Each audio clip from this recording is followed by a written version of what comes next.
ay kasama ko pa sa Senate of the Philippines. Ang aking kaibigan, ang aking kumare, Senador Amy Marcos.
hindi siya pumapasok.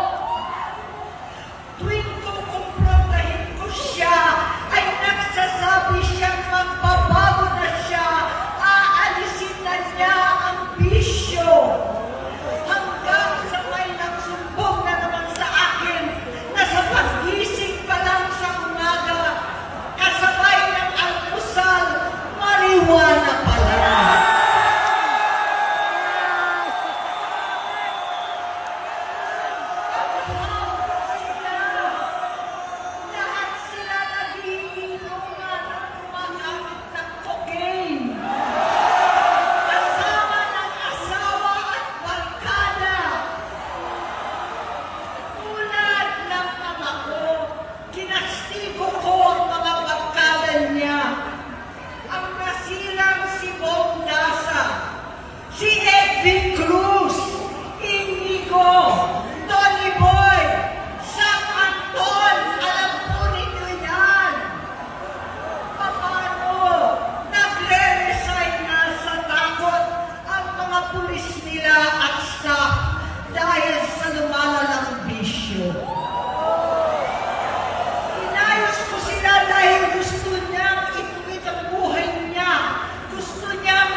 Simula noon, naging malabo sa amin ang lahat. Kaysa mag-away, bigla na lamang lumayo ang loob namin sa isa't isa. Noong 2016, kasabay ng kampanya ni dating Pangulong Duterte laban sa droga, lumabas ang pangalan ni Bongbong sa listahan.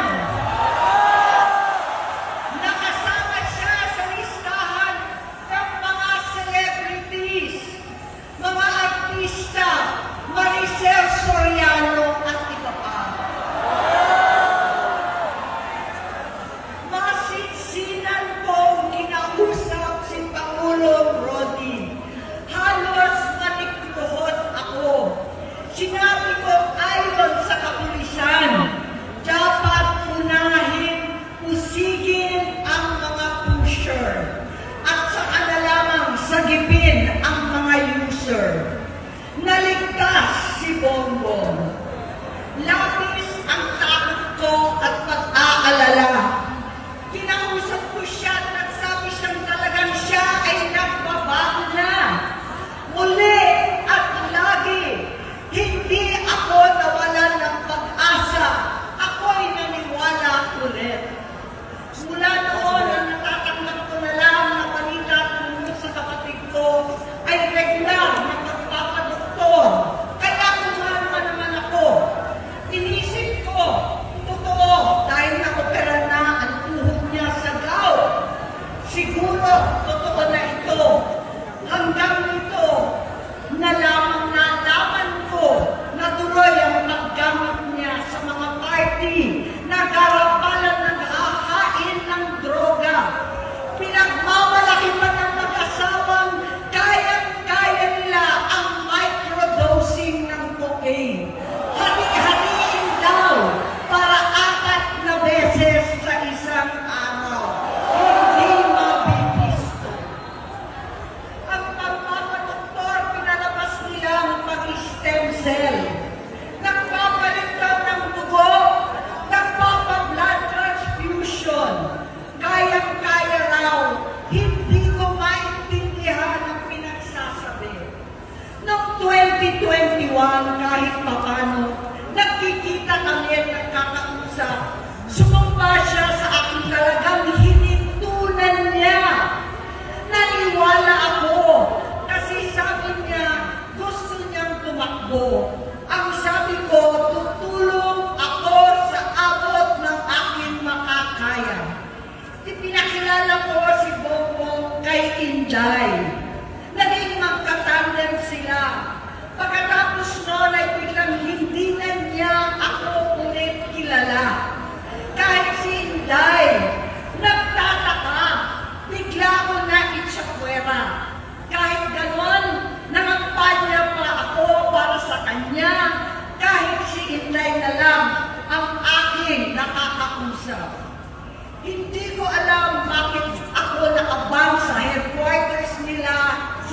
Mandaluyong. Hindi ko alam bakit walang nagre-report sa akin tungkol sa kampanya. Sa totoo lang, masakit mang aminin, nung dinidisqualify na siya, halos papaboran ko na sana dahil may nagsumbong sa akin mula sa kanyang campaign team na gumagamit na naman siya. Nung sinabihan ko, siya at mga taong nasa paligid niya, nagkaisa silang tuluyan akong alisin sa kampanya na ako naman ang bumuo. Sinabi nilang gusto ko na siya ay mag-disqualify para ako ang pumalit. Hindi totoo yun! Iniisip ko ang kalagayan ng aking kapatid at paano siya magsisilbi kung ganyan ang kalagayan niya. Pero pinaparating sa akin na hindi siya lulong at minsan na lamang tuwing nagpa-party. Hindi ko maipaliwanag bakit gusto kong maniwala at hindi mawalan ng pag-asa. Noong nanalo siya, naging pinakamalayo na kami sa isa't isa. Maliban sa opisyal na takbuhan at kapag pumupunta yung nanay namin, hindi ako sumama sa loob ng 3 taon dyan sa Malacanang. Dahil lantaran na doon ang inuman, ang paggamit nila ng cocaine at mga bawal na gamot. Hindi ba nila nakikita, naririnig, kakaiba na siya magsalita, hindi na maintindihan kung ano-ano na ang sinasabi at wala na sa sarili. Nagtatago sa kabaitan niya ang pang-aabuso niya sa droga. At nagbunga na ito ng mga nakakapinsalang maling desisyon. Hinayaan niyang kumilos ang mga nakapalibot sa kanya. Yung mga umaastang presidente habang nilululong siya ng mga ito. Hindi na kami nagkausap. Sa harap ng publiko, pinipilit kong magmukha kaming maayos. Pero wala na kaming koneksyon. Hindi ko hinihiling na maunawaan ninyo ako, lahat kayo. Sa palagay ko, ang makakaunawa lamang sa akin ay ang mga pamilya may pinagdaanan sa adiksyon, sa inom, sa sugal, sa alak, sa bisyo, higit sa lahat, sa droga. Pag hindi ko siya makakasama, buong aking loob na ipasok sa institusyon, ipagamot, iparihab ko na yan.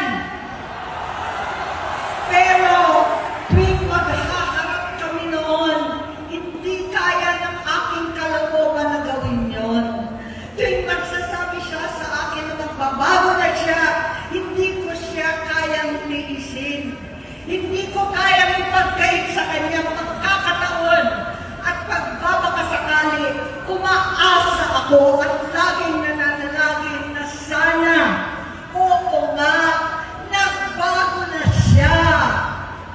Hanggang dumating ang 2024 at 2025, yung bisyo niya na ang dahilan ng pagbahak ng korupsyon, kawalang direksyon, at maling-maling mga desisyon.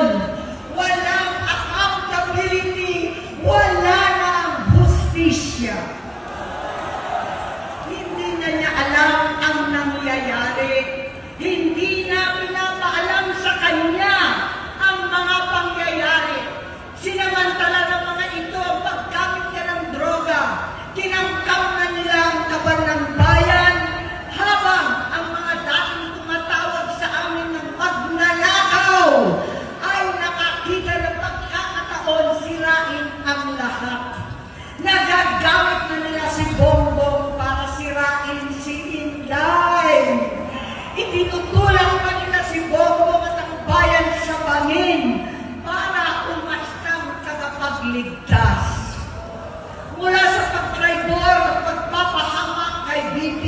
Inday, sa confidential funds na kung tutuusin ang galing naman sa opisina ng Pangulo, hanggang sa pagpadukot sa dating Pangulong Duterte para itago na lamang sa ibang bansa.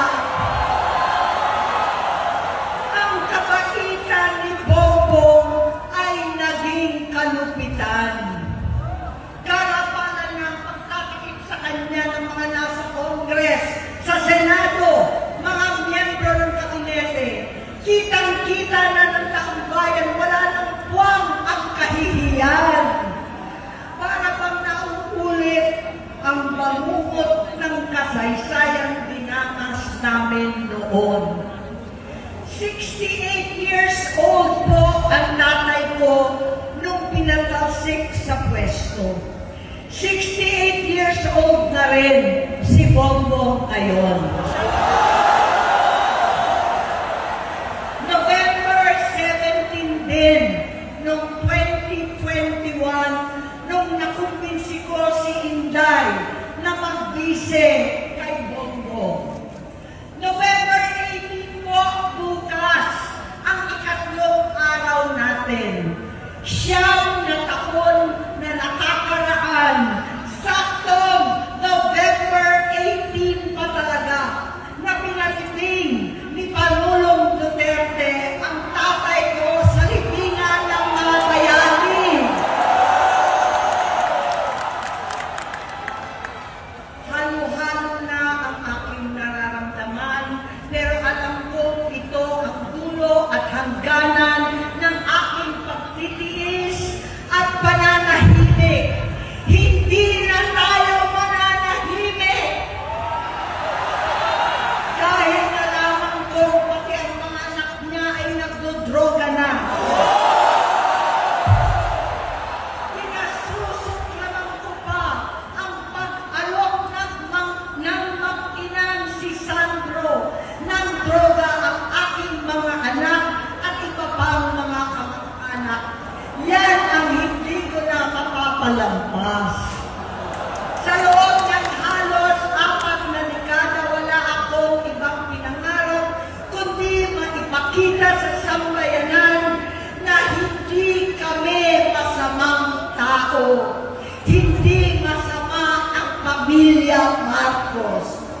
Gusto kong ibangon ang dangal ng aking ama. Sa pamamagitan ng nagpagtatrabaho para sa bayan, sinikap kong maging mabuting gobernador, tinatawan, senador. Hindi ako halos nagpapahinga para makapag-iwan sana ng legasiya na kapag sinabing Marcos, nabawi na namin ang tingin sa nakaraan. Ngunit sa kagustuhan kong maging responsableng anak, matupad ang pangako ko sa aking ama. Nabigo akong maging mabuting kapatid. Naging mahina ako kay Bongbong. Sa kapulisan at sundalo, sa lahat ng mga leader at tagapagpatupad ng batas, siya ang Pangulo natin ngayon. Sinabi ko kung anong kalagayan niya ngayon. Tulungan niyo akong mapabuti ang kanyang kalagayan. Tulungan niyo akong matulungan siya. Hindi niya ako kalaban. Ang kalaban niya ay ang sarili niya. At nadadamay ang bansa sa laban na yan. Bilang senador at lingkod bayan, batid ko ang mga problema at gaya ng bayan, alam ko rin ano ang solusyon.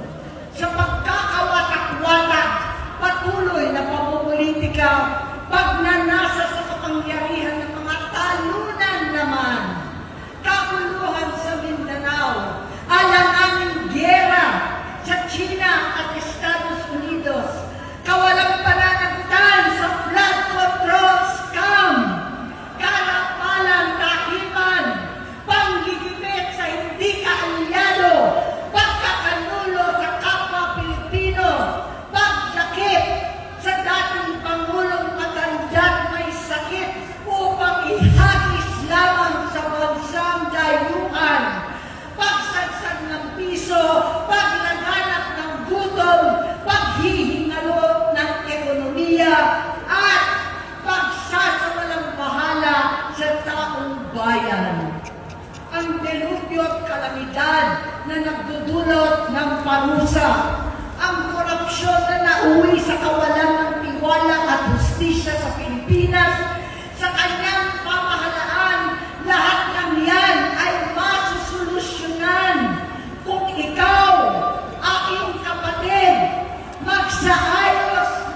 iyong sariling kalusugan.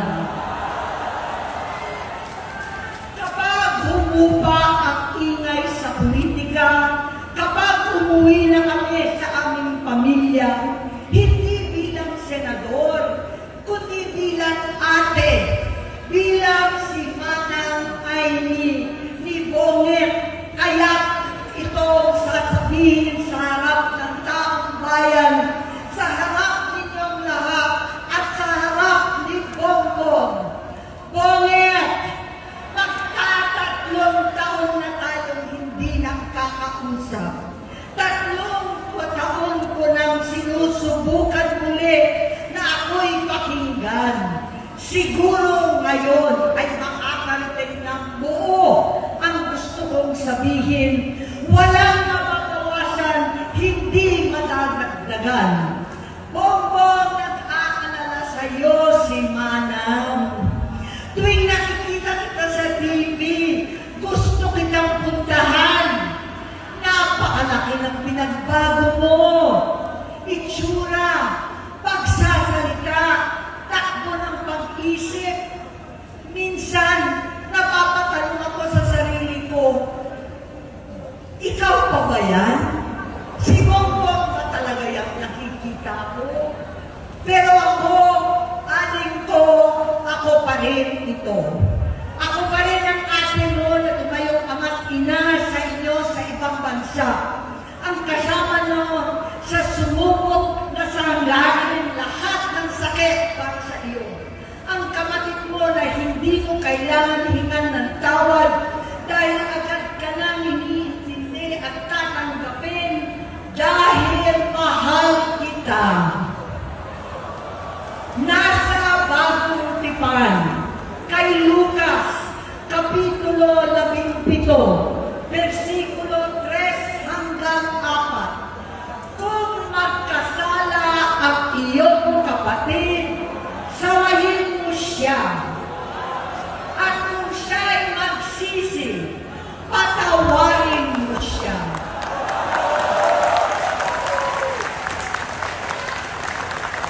Tama na, aling ko. Tapusin mo na ang paghihirap mo at ng bayan. Gaya nung umalis tayo sa palasyo, kaya mo pa rin hawakan ang iyong kamay, huwag kang matakot. Malaki na ang dulot sa iyo ng droga. Sinisisi ko ang sarili ko dahil hindi ako nakinig sa mga sumbong. Hindi ako nakialam. Hindi ako maniwala. Pero hindi pa huli ang lahat. Tama na, aling ko. Magpahinga na tayo. Umuwi na tayo. Magpagamot, magpagaling at nangangako ko. Hindi ako malilingan, hindi ako magkukulang. Lahat ng kasama mo ngayon, hindi natin kasama sa pinakamadilim na bahagi ng buhay natin. Kasama mo sila ngayon dahil nasa taas ka pa. Ako at ang ating mga tunay na kapatid dito sa Luneta ang kasama mo kahit magdilim ulit ang lahat. Talikuran mo ang iniisip at ibinubulong lang ang misyon. Unahin na natin ang kalusugan mo dahil sa adiksyon na bigyan mo ng malubhang karamdaman ang buong bansang Pilipino. Matatanda na tayo. Sakitan na si Mami. Alagaan na lang natin ang isa't isa. Kaliwat kanan man ang panghuhusga sa akin. Malinaw sa aking puso na dapat mauna ang Diyos, ang bayan, pamilya at sarili. Hanggang sa mga oras na ito, Bonget, gusto kong malaman mo na hindi kita sinusukuan. Hindi ko kakayanin kung mapapahamak ka. Kaya hinihingi ko